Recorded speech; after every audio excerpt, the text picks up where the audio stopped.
Welcome to LFC Transfer HQ, your ultimate source for all things Liverpool FC transfers. Like and subscribe for more football updates. Our first news is Fabrizio Romano drops big overnight Alexander Isak update for Liverpool. The Merseysiders are understood to be holding active conversations with Newcastle on a daily basis.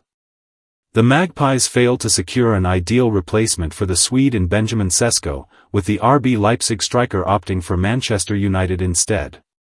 Despite missing out on a vast multitude of targets, including now Brighton attacker João Pedro, Newcastle may still sell Isak to Liverpool this summer. Fabrizio Romano reports that the 25-year-old still has his heart set on a Liverpool transfer on his Here We Go podcast channel on YouTube. More to the point, a deal remains firmly on the table regardless of the Magpies' apparent inability to bolster the centre-forward position. What I can say on this one is that Liverpool remain, absolutely, in active conversations to sign Alexander Isak, the transfer news guru said. And Alexander Isak remains with his mind set on a move to Liverpool this summer. The situation remains absolutely on. The situation remains absolutely concrete. And a deal remains a strong possibility to happen for this summer transfer window. We are entering into the final 3 weeks, so time is not that much. But I can guarantee to you that Liverpool maintain daily contacts to make sure that they maintain control of the situation for Alexander Isak. Who are Newcastle's alternatives to Benjamin Sesko? Reports from the likes of The Guardian have strongly linked Eddie Howe's Newcastle with a move for out-of-favour Chelsea forward Nicholas Jackson. That should certainly come as no surprise after Blues boss Enzo Maresca all but kicked the Senegalese forward out of the door with his recent presser comments. When the transfer window is open, unfortunately or fortunately, anything can happen. This also involves Nico's situation, the Italian was quoted by the BBC. At the moment we also had 2 strikers arrive, João Pedro, and Liam Delap. So we will see what happens.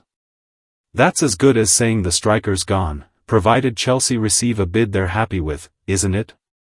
Elsewhere, Newcastle are reportedly keen on FC Porto hitman Samu Agahoa. However, Portuguese outlet Record claims that the 21-year-old would prefer to stay put for now. Fabrizio Romano, Liverpool maintaining control in Isak pursuit. Liverpool, meanwhile, are willing and ready to escalate their interest in Isak once again after a failed first bid. Romano went on to add, "What I mean by control? That they are ready, they want to be ready for the moment, if the moment will come, when Newcastle will say, okay, we are ready to sell the player, let's negotiate." Stay tuned for more updates on LFC Transfer HQ, transfer moves, player signings, and latest news. Don't miss subscribe for more LFC Transfer HQ news. Our second news is Van Dijk warns Reds after penalty heartbreak at Wembley. Liverpool's Premier League title defence will begin under the shadow of a frustrating Community Shield defeat, with Virgil van Dijk making it clear what the Reds must do next. The 2025 curtain raiser ended in penalty heartbreak at Wembley as the FA Cup holders, Crystal Palace, edged Arne Slot's side 3-2 in the shootout after a 2-2 draw in normal time. The captain spoke to LiverpoolFC.com after the match, acknowledging the mixed emotions in the camp. "First of all, disappointed that we didn't win the Community Shield," the Dutchman said. "There were opportunities to do so, opportunities to avoid it as well. But the reality is today we're losing." Our skipper was handed some criticism after his role in the goals from the Eagles, but there were still positives to take from the match. Our head coach handed competitive debuts to Hugo Ekitike, Jeremy Frimpong, Florian Wirtz and Milos Kerkez. Goals from Ekitike and Frimpong twice put Liverpool ahead, but Palace equalised through Jean-Philippe Matita's penalty and Ismaila Sarr's composed finish. Van Dijk stressed the importance of learning quickly ahead of Friday night's Premier League opener against AFC Bournemouth at Anfield. "We have to be ready now, work our socks off to be ready for Bournemouth," he added. "We need a couple of things that we have to improve as a team if we want to retain the title, which obviously will be a very big job in itself. With a recovery day planned before full preparations for Bournemouth, the skipper insisted the team's focus must sharpen. "Friday at home with our fans, we know it's going to be emotional with everything that is going on and happened," he said. "But I'm really looking forward to it." There were positives to take, not least Ekatike's well-taken opener, with our new forward impressing ally McCoist during the match. Van Dijk also praised the French forward, noting how quickly he has adapted since arriving from Eintracht Frankfurt for £79 million. Liverpool's next challenge offers the chance to put Wembley behind them, and, as Van Dijk made clear, there is no time to waste. Stay tuned for more updates on LFC Transfer HQ, transfer moves, player signings, and latest news. Don't miss subscribe for more LFC Transfer HQ news. Our third news is Liverpool boss Arne Slot makes decision on Federico Chiesa's future, amid interest from Serie A giants. Arne Slot will not sanction the sale of Federico Chiesa, as it stands, with Luis Diaz and Darwin Núñez having left Liverpool this summer. The Reds are looking thin in the forward department, and while many expected Chiesa to be among the departures, reports in Italy suggest otherwise. Chiesa, Cody Gakpo, Mo Salah and Hugo Ekatike are currently Liverpool's frontline options for the forward spots, with young Rion Gumaha backing up.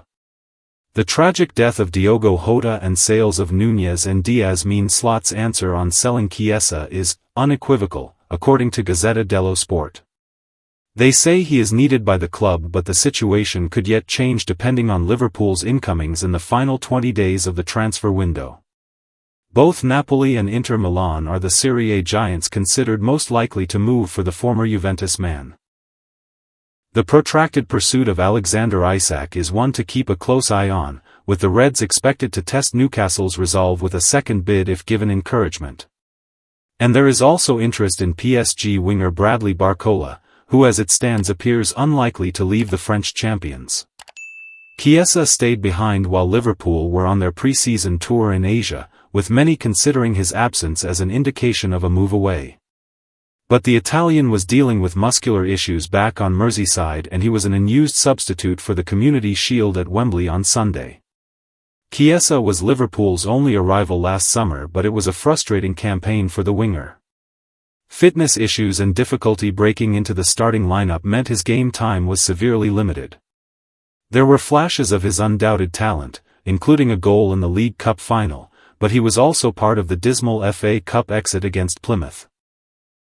If Liverpool are unable to sign any more attackers this transfer window, Chiesa seems likely to stay at Anfield and have the chance to give a greater account of himself this term. Stay tuned for more updates on LFC Transfer HQ, transfer moves, player signings, and latest news. Don't miss subscribe for more LFC Transfer HQ news. Our last news is Ben Jacobs, Liverpool prepared to make transfer exception as Richard Hughes compiles shortlist. Ben Jacobs has given encouragement to Liverpool fans left hoping and praying for the addition of a new centre-back before the transfer window shuts in 3 weeks' time. Arne Slot currently has just 3 natural senior options in that area of the pitch, one of whom, Joe Gomez, has been laid low with injury of late, and the head coach was forced to deploy the likes of Andy Robertson, Kostas Tsimikas and Trey Nyoni out of position to plug gaps during pre-season fixtures. The Reds have been strongly linked with a move for Crystal Palace captain Mark Gahey this month, with Parma teenager Giovanni Leone and, as we reported on Empire of the Cop earlier today, Brentford's Nathan Collins also being considered. Jacobs, Liverpool likely to sign a centre-back this month. Jacobs took to X on Monday evening with a comprehensive update on where things stand with Liverpool's pursuit of an additional centre-back before the September 1st deadline. The journalist has claimed that LFC are expected to sign a central defender in the next 21 days, with a feeling since May that any such addition would be made late in the summer. Sporting director Richard Hughes has been compiling a short list of candidates who are mostly in the 18 to 22 age bracket, although a slight exception has been made for Gahey, who's viewed as a market opportunity too good to turn down. Crystal Palace are reportedly eager to sell him this year while he's still under contract, although the 25-year-old valued at £40 million, would be content to see out the remaining 11 months of his deal at Selhurst Park and is not agitating for a move away. Guéhi would definitely warrant an exception at Liverpool. Liverpool fans may justifiably be feeling concerned at the plausible possibility of ending the transfer window with only 3 senior centre-backs, maybe fewer if injuries strike, although FSG are renowned for not pressing the panic button when it gets to this stage of the summer. They didn't recruit for the sake of it 12 months ago when the season began with no new signings being made and a move for Martin Zubimendi collapsing at the 11th hour, and they won't freak out over the current defensive situation either. Some additional urgency is required from Hughes to box off that obvious squad concern before the transfer window shuts in 3 weeks' time, and it'd be downright negligent not to put in at least one proper bid for Guéhi, especially amid reports that Manchester United have made an approach for him. Football transfers. The Crystal Palace captain may be outside the age profile of a typical FSG signing, but at 25 he's in that sweet spot of boasting ample elite-level experience while also just entering what should be his prime footballing years. The England international would also help towards fulfilling homegrown quota requirements for domestic and European squads. Thanks for watching. That's all for today's transfer update. But the transfer window never sleeps, and neither do we. Make sure to like, comment, and subscribe for the latest Liverpool FC transfer news, rumors, and confirmed deals. Don't forget to turn on notifications so you never miss an update, because at LFC Transfer HQ, you'll never walk alone.